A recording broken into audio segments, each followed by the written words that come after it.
Welcome everyone to the home of finding sweet chocolate Easter eggs within our video games. Well, okay, perhaps not chocolate ones, but it's as good as having and finding the real thing, but just on a different level, as this is the Easter Egg Hunter.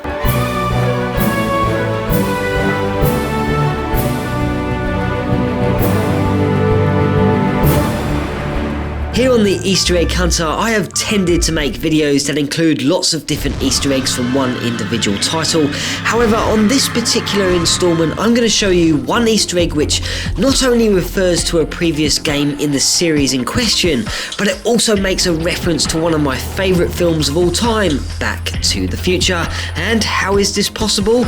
Well, we are going to look in on Driver San Francisco, which made its debut back in 2011 and became the fifth title within the Driver series, which began all those years back on the PlayStation in 1999. Driver San Francisco plot is almost like something straight out of a Stephen King novel and is very clever, intriguing, completely twisted, and yet definitely worth a look in on. And this time Tanner and his buddy Jones are hunting for an escaped prisoner, Jericho, but right from the word go they are outsmarted and Jericho causes a crash which sees Tanner enter a coma, which is not a bad thing apparently, as this coma helps Tanner throughout the entire game, as he is somehow able to drift in and out of any car of his choosing while taking on the form of the driver in question, which certainly makes for some interesting gameplay. And before I lose you any further with this storyline, let's check out that Easter egg.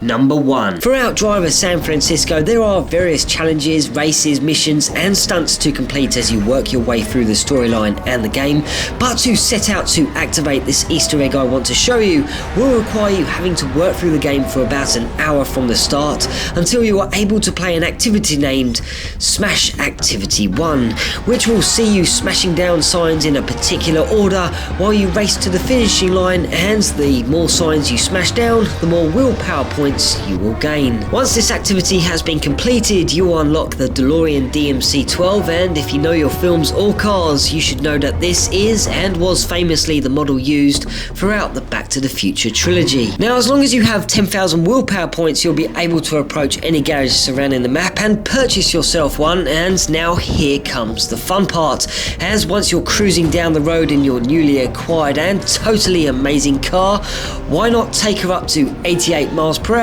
just like in the films.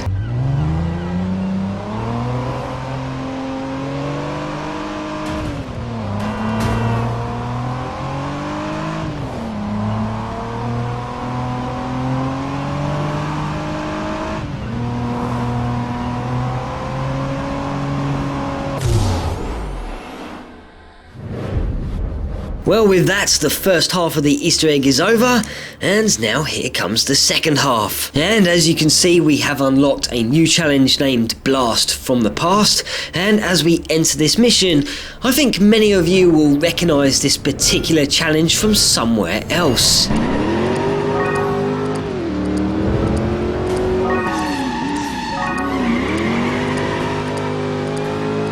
Well, yes, if you played the first Driver on the PlayStation back in 1999, you will know that the very first mission was to ride around in the parking lot while you perform various maneuvers before you even set foot in the storyline, and which was considered one of the hardest missions in the entire game. So if you fancy tackling it once again, then Driver San Francisco is secretly holding that level, and you can even set a record for it so the whole world can see it. That is, if you can complete it. And with that, I will leave you with my completed attempt, and until next time, this is the Easter Egg Hunter, breaking out.